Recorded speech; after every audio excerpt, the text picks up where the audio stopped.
Idi Amin, the rise of a monster. The truth about Idi Amin's birth remains shrouded in mystery. A deliberate maze of lies, conflicting records, and carefully constructed myths. Colonial British documents claim he enters the world in 1925.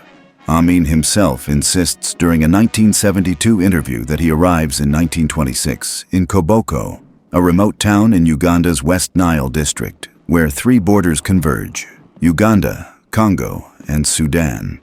Yet his own family maintains he is born on May 30th, 1928, at Shimoni Police Barracks in Kampala, where his father serves as a colonial police officer.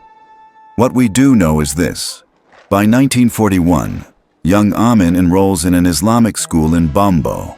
His formal education lasts barely 4 years. He leaves after completing only 4th grade English instruction. He takes odd jobs, struggling to survive, until a British officer spots him and recruits him into the colonial army that will shape his destiny. The making of a soldier. The 4th Battalion of the King's African Rifles operates on a simple principle. Racial hierarchy determines everything. By the 1940s, this military unit draws its recruits from 2 specific regions: the northwestern West Nile area and the central northern territories. From West Nile come the Kakwa, Nubi, and Lugbara peoples. From the north arrive the Acholi and Langi tribes. The British classify these groups as warrior tribes, naturally aggressive, physically powerful, and born for combat. Meanwhile, the southern Baganda and other Bantu-speaking communities find themselves deliberately excluded from military service. Colonial authorities consider them more suitable for clerical work and administrative duties. This racialized military structure plants the seeds of Uganda's future political catastrophe. Amin begins his military career as an assistant cook, the lowest possible rank. Yet he adapts quickly to the harsh, hierarchical environment that defines military life. His immense physical strength, rigid discipline, and shocking brutality in combat make him a favorite among British officers who value violence over intellect. Within just 2 years, in 1948, he earns promotion to corporal. His first taste of real combat comes in 1952, when authorities dispatch him to Kenya to help crush the Mau Mau rebellion. The following year brings another promotion to sergeant, along with a boxing title: Uganda's light heavyweight champion, a crown he holds for 9 consecutive years. By 1959, Amin reaches the rank of Effendi, the highest position any black African can attain in the King's African Rifles. His rise continues in 1961, when he becomes one of only 2 Ugandans to receive the Queen's Commission as an officer, alongside Shaban Opolot. Yet despite this advancement, British officers never regard him as an equal. The King's African Rifles maintains its rigid racial hierarchy. White British commanders control African troops under the racist belief that Africans excel at fighting but lack the intelligence for strategic leadership. When Uganda gains independence in 1962, Amin positions himself as a key figure in the new national army. But now he must navigate a dangerous new battlefield: Ugandan politics. Independence and instability.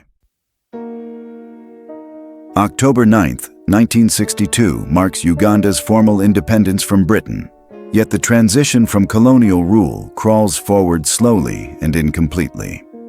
Key institutions remain under British control.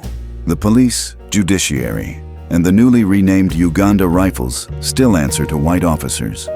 Economic power stays concentrated in European and South Asian hands, with Indian traders dominating formal commerce.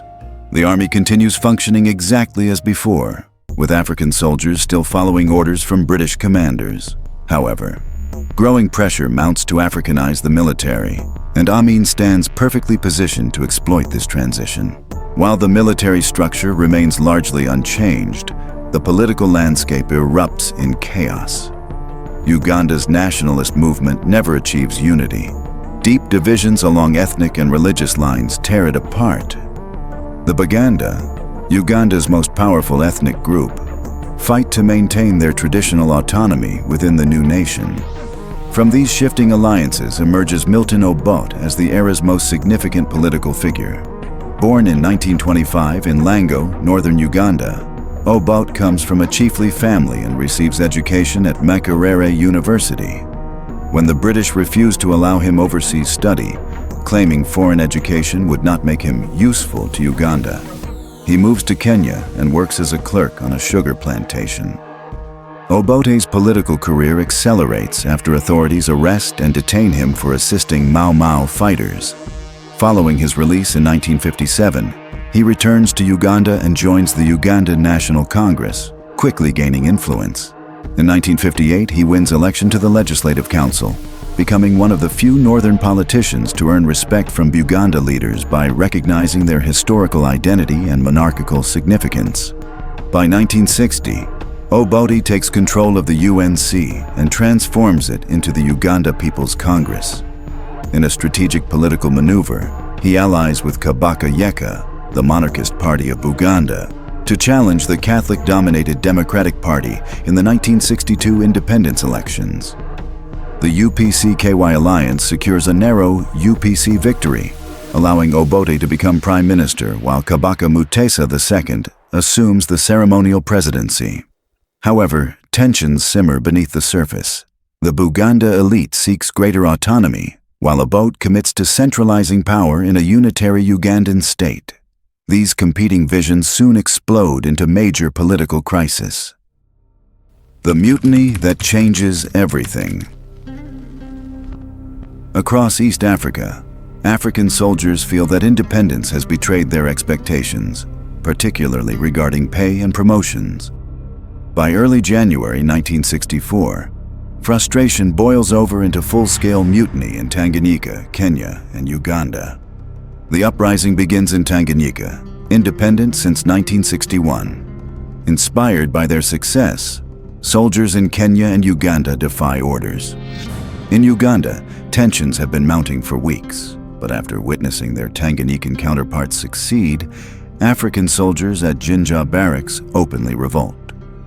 On January 22nd, the Ugandan government promises pay increases but fails to specify when they take effect. This vague assurance does nothing to pacify the mutineers. Recognizing the crisis, Obote acts swiftly.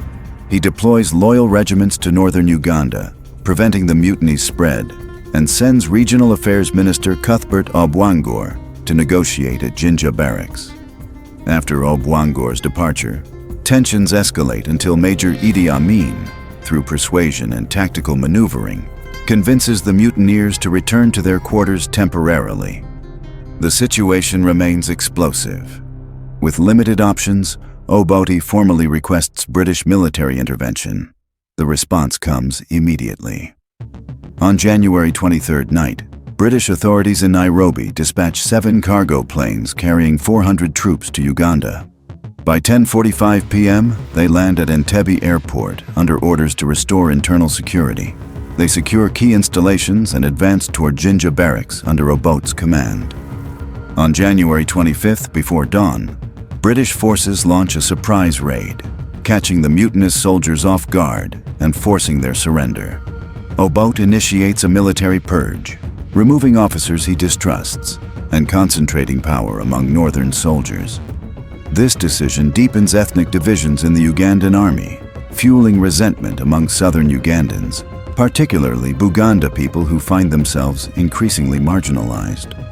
As reward for his role in quelling the unrest, Amin receives appointment as commander of the battalion stationed at Jinja, significantly strengthening his military hierarchy position. The Congo Gold Scandal. By late 1964, Uganda plunges into full-blown political crisis sparked by one of its most shocking scandals, the infamous Congo Gold Affair. The scandal stems from Uganda's secret involvement in the Democratic Republic of Congo's civil war. Congo has been in turmoil since its 1960 independence, with various factions fighting for control. One group, the Simba rebels, wages bitter struggle against the Western-backed government of Prime Minister Moise Tshombe. Obote, an anti-imperialist, views Tshombe as a Western puppet, particularly of Belgium and the United States. He seeks to weaken Tshombe's regime by providing material support to Congolese rebels. Between December 1964 and March 1965, Obote arranges secret meetings in Uganda between Christophe Gabenye and General Nicholas Olenga, rebel leaders, and other East African leaders.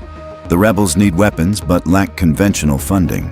Instead, they resort to smuggling gold and ivory into Uganda in exchange for arms. Colonel Idi Amin stands at the center of this operation. As Obote's trusted military officer, he handles the rebels' financial transactions. The Simbas deliver 11 gold bars, large quantities of ivory, and cash, entrusting Amin with funds to purchase weapons. Rather than conducting transactions through official government channels, Amin personally handles the money and smuggles gold for sale, depositing 480,000 Ugandan shillings from proceeds into his personal bank account. He also stores large cash amounts in his house to avoid detection. The secret operation explodes into public view in May 1965, when Kenyan authorities intercept a shipment of 75 tons of Chinese weapons being transported from Tanzania to Congo via Uganda. Furious at the unauthorized arms smuggling, Kenya lodges formal complaints, escalating tensions between Nairobi, Kampala, and Dar es Salaam. The scandal becomes a political firestorm. In Buganda, where Obote already faces deep unpopularity due to past monarchy conflicts, anti-Obote press seizes on revelations, accusing him of aligning Uganda with communist forces. On February 4, 1966, Daudi Ocheng, a leading figure in the UPC's right-wing faction and major Obote opponent, presents the scandal before Parliament. During a dramatic session, Ocheng presents a motion calling for Amin's immediate suspension and official investigation into gold smuggling. To bolster his case, he distributes photocopies of Amin's bank records, exposing suspiciously large deposits. The accusations extend beyond Amin. Ocheng directly implicates Obote, along with Defense Minister Felix Onama and Information Minister Alex Ojera, accusing them of using state resources for personal enrichment. The motion passes overwhelmingly, dealing severe blows to Obote's credibility. Obote attempts to contain fallout by appointing a commission of inquiry to investigate allegations. In a controversial ruling, the commission exonerates both Obote and Amin, dismissing Ocheng's allegations as unsubstantiated. The Palace Attack. Obote's involvement in the Congo gold scandal provides perfect justification for his opponents to attempt his removal. Rumors spread that the UPC right-wing faction and the Kabaka are preparing a coup with British and American backing. Instead of waiting for enemies to strike, Obote acts first. He calls an emergency cabinet meeting and orders the arrest of 5 ministers, including Grace Ibingira, a key UPC right figure. This sends shockwaves throughout the country. Obote clearly no longer tolerates internal opposition. The real battle is yet to come. The Baganda aristocracy, led by Kabaka Mutesa II, sees Obote's crackdown as a declaration of war. The Kabaka has served as Uganda's ceremonial head of state, but Obote now views him as an existential threat to his rule. Obote takes unprecedented steps, suspending Uganda's constitution, dissolving the National Assembly, and dismissing the Kabaka from his presidential position. With these moves, Obote effectively transforms a planned coup against himself into a coup by himself. The Baganda Regional Parliament attempts to declare Buganda's independence by expelling the central government from Buganda territory. In response, Obote orders Colonel Idi Amin to launch a full-scale military assault on the Kabaka's palace. At dawn on May 23, 1966, Amin's troops launched direct assault on the Kababa's palace at Mengo. Expecting little resistance, Amin and his forces discover that Mutesa's guards are heavily armed and well prepared. For several hours, fierce fighting erupts around the palace, with the Kabaka's forces inflicting heavy casualties on attacking soldiers. By 3:30 p.m., frustrated by slow progress, Amin arrives at the battlefield mounting a 6-foot-long, 122mm gun. With a wide grin on his face, he requests permission from Obote to shell the palace. Obote gives the order, and within minutes, artillery shells tear through palace walls. Then, as if by divine intervention, a torrential rainstorm suddenly breaks out. Gunfire falls silent, and battle temporarily pauses. But as soon as the storm subsides, Amin's forces storm the palace searching for the Kabaka. Mutesa manages to escape during the storm. He flees to Burundi, then makes his way to Britain, where he dies in exile 3 years later. With Buganda crushed, Obote moves swiftly to restructure the Ugandan state. In 1967, he introduces a new constitution abolishing all traditional monarchies and centralizing all power in the executive presidency, effectively making himself dictator. By the decade's end, Obote wields absolute power, but he makes a critical mistake. Relying on Amin as his ultimate protector and first line of defense, he gravely underestimates the very man he has raised to power. Now promoted to brigadier rank, Amin becomes head of the Ugandan army and ultimately the country's second most powerful figure, wielding immense influence and commanding unwavering military loyalty. The silent power struggle. By the early 1970s, the relationship between Amin and Obote, once based on mutual dependence, slowly transforms into silent power struggle. By the second half of the 1960s, Uganda's economic weaknesses have become major political liabilities for Obote. His government struggles to deliver on ambitious economic promises, and discontent rises within both military and political elite. Uganda's economy remains heavily reliant on agriculture. 27% of GDP comes from subsistence farming, and 50% of monetary GDP ties to agriculture and cash crops. One of the biggest tension sources involves economic dominance of Asians and Europeans, who comprise just 1.4% of Uganda's population, but control 26% of the country's monetary income. This imbalance fuels resentment and calls for economic nationalism, with many Ugandans, particularly within Obote's base, demanding greater African economic control. Initially, Obote pursues industrialization strategy, hoping to reduce Uganda's dependence on agriculture and exports. But after consolidating power in 1966, his policies turned sharply leftward, favoring state intervention, nationalization, and socialist economic programs. Despite these efforts, economic hardships persist. Meanwhile, Amin expands his influence beyond Uganda, forming strategic international alliances that make him even more dangerous. His close ties with Israel and Britain allow him to bypass Obote's authority and secure independent military and financial support. Despite growing suspicion about his loyalties, Amin carefully presents himself as an obedient soldier and publicly denies any interest in seizing power. In an exclusive interview, Amin declares, "The army does not want to take over." He further reassures the public that armed forces remain fully loyal to President Obote and that their only goal involves becoming one of Africa's toughest and most disciplined armies. Yet these repeated declarations by Amin only deepen Obote's suspicion. The assassination attempt. In November 1969, the Uganda People's Congress holds its annual delegates conference in Kampala, attended by high-profile African leaders. For most of the conference, Amin remains highly visible, continuing to wear his UPC uniform and appearing to align himself with Obote's policies. However, on the final day, he abruptly vanishes. That same evening, as Obote exits the conference hall after delivering his closing speech, gunshots ring out. The president is struck in the mouth by an assassin's bullet. The attack sends shockwaves through government. Senior military officers scramble to contact Amin, expecting him to take charge in the emergency, but he is nowhere to be found. His sudden disappearance at such a critical moment raises immediate suspicions. Obote survives the attack with minor injuries, but the aftermath proves severe.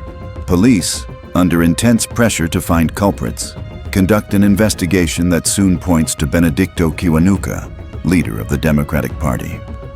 Though evidence against him appears weak and likely coerced, Kiwanuka faces arrest on December 20th, 1969. The following day, authorities officially banned the Democratic Party. In January 1970, Obote convenes a Defense Council meeting to assess the security situation. At the meeting, Amin's deputy, Brigadier Okoya, openly accuses Amin of cowardice and failing to take charge during the assassination attempt. The meeting ends in chaos, with tensions between factions growing worse. A second session is scheduled for January 26th. But 3 days before the meeting, Brigadier Okoya and his wife are assassinated near their home in Gulu. Though no direct evidence links Amin to the crime, many suspect his involvement. Later that year, a group of arrested criminals confessed that they received payment to kill Okoya from an Air Force officer acting on Amin's behalf. Their trial is set for February 1971, but before it takes place, Uganda will be under new leadership. Preparing for the coup. Okoya's assassination deepens the already toxic relationship between Obote and Amin. The president understands that Amin's growing power base within the army represents his greatest threat. By 1969, the military divides deeply along ethnic lines. Obote relies on Nilotic soldiers from Acholi and Lango groups, while Amin builds loyal following among West Nilers, particularly Kakwa and Nubians. Fearing that Amin will soon move against him, Obote makes decisive attempt to restructure the military and dilute Amin's influence. In September 1970, Obote sends Amin to Egypt to represent Uganda at President Gamal Abdel Nasser's funeral. In Amin's absence, Obote promotes every officer by one rank and appoints chiefs of staff for Army and Air Force, who now report to the president's office rather than to Amin. Furthermore, he demotes Amin from commander of all armed forces to a less powerful role as Uganda Army Chief. Key officers loyal to Amin receive reassignment to less influential positions, while others transfer into civil service roles.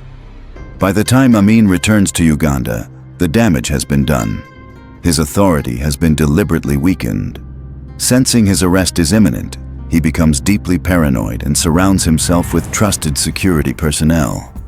As Uganda edges closer to full-blown power struggle, Obote prepares to leave for a Commonwealth conference in Singapore in January 1971. Before his departure, he leaves a memorandum for Amin, demanding answers on two sensitive issues: missing military funds that have gone unaccounted for, and the police investigation into Brigadier Okoya and his wife's murder. To Amin, this represents more than mere administrative request. It's a warning that Obote is setting the stage to remove him. The general now faces a clear choice: wait for Obote to act against him or strike first. The coup. The turning point comes when a message from President Obote, ordering Amin's arrest upon his return, is intercepted at Jinja barracks by one of Amin's loyal soldiers. Sensing imminent danger, Amin acts swiftly, launching a preemptive strike to seize power. In the early hours of January 25, 1971, sporadic gunfire echoes through Kampala as pro-Amin forces, primarily composed of West Nilers, South Sudanese, and Nubian soldiers, quickly move to secure strategic locations across the city. Parliament is sealed off, Radio Uganda is surrounded, and military units set up roadblocks to prevent counterattacks from loyalist forces. It soon becomes clear that Amin has effectively neutralized any opposition within the army. By mid-morning, Uganda is effectively under full military control, with Amin at the helm. That afternoon, at 4 p.m., an officer, later identified as Warrant Officer Sam Wilfred Aswa, makes a radio announcement declaring that the Ugandan armed forces have taken control of the country. In what becomes known as the 18 Points Declaration, the military justifies the coup by accusing Obote of corruption, regional favoritism, and economic mismanagement. The members of the Uganda Army and Air Force decide to take over from civilian rule because of the last arrangements which Dr. Apollo Milton Obote made to disarm all tribes of Uganda, except his own tribe, the Langi and Acholi. And also, that is the point which brings all these problems. With that announcement, Amin officially assumes power. He claims that he has no intention of remaining in power indefinitely, and that the military will serve only as transitional caretaker government until democratic elections can be held. When asked, "Would you like to stand for power yourself?" Amin responds, "I am not ambitious of standing for power, but my job is that I want to hand over the government clean to somebody who is coming to power. All these corruption, and then when he comes, he would have good, he will know everything. I will brief him clearly what we have got with the Commission of Inquiry report, and how much he has got to clean the government to him, and that's what I want. And then I can go back to the barracks, and you'll be surprised to see that I am first African who is not ambitious to hand over power and again, take order from him if I'm still all right here. When the next man is in power, you will see me saluting him and obeying his order." The honeymoon period. The response from the public, particularly in Uganda and West Nile, proves overwhelmingly positive. Amin's takeover receives jubilant celebration in Kampala's streets. In the coup's immediate aftermath, Amin portrays himself as a man of the people, promising national unity, stability, and economic recovery. To bolster his popularity, he releases political prisoners, including prominent figures like Benedicto Kiwanuka, whom he appoints Chief Justice of Uganda, and former cabinet ministers detained under Obote's rule. One of his most politically significant moves involves his decision to repatriate the body of Edward Mutesa II, the former Kabaka of Uganda, who died in exile in Britain. By giving Mutesa a state funeral with full military honors, Amin wins support from many Baganda, who never forgave Obote for overthrowing their king. However, beneath the surface, Amin ruthlessly eliminates his opposition. His first major action involves violent purge of Acholi and Lango soldiers, whom he views as Obote loyalists. Within months, thousands of Acholi and Lango officers face execution, their bodies dumped into the River Nile.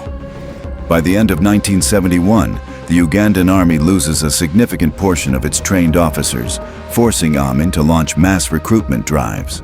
That year alone, nearly 20,000 new recruits enlist, most of them West Nilers, Sudanese mercenaries, and Zairians. However, despite this massive recruitment, official records show that only about 11,000 soldiers remain in the army by year's end, leaving more than 15,000 unaccounted for. Some have deserted, but most have been executed, imprisoned, or simply disappeared. International isolation. On the international stage, Amin struggles to gain legitimacy. While he initially seeks diplomatic recognition from African leaders, many, including Julius Nyerere of Tanzania, refuse to acknowledge his regime. Nyerere openly condemns the coup, stating that Tanzania continues to recognize Obote as Uganda's legitimate president. Obote, now in exile in Tanzania, quickly begins rallying opposition forces, culminating in an unsuccessful invasion attempt in 1972. In retaliation, Amin expands his ethnic purges, targeting not just soldiers, but also judges, journalists, student leaders, and former government officials, particularly those who served under Obote. One of the first and most high-profile victims of Amin's crackdown is Benedicto Kiwanuka, the Chief Justice of Uganda. Kiwanuka has been a vocal critic of Amin's government. His arrest and subsequent execution sent shockwaves throughout the country. The wave of repression does not stop there. Frank Kalamuzo, Vice-Chancellor of Makerere University, one of Uganda's most esteemed academic institutions, also vanishes without trace. By the end of Amin's second year in power, Uganda's political landscape has been completely transformed. Out of Obote's final cabinet of 20 ministers, 8 have been killed, and 4 have fled the country. The honeymoon period is over. What emerges in its place will become one of Africa's most brutal dictatorships, as Amin transforms from apparent liberator into one of history's most feared tyrants. The stage is now set for 8 years of unparalleled terror that will leave hundreds of thousands dead and Uganda forever scarred.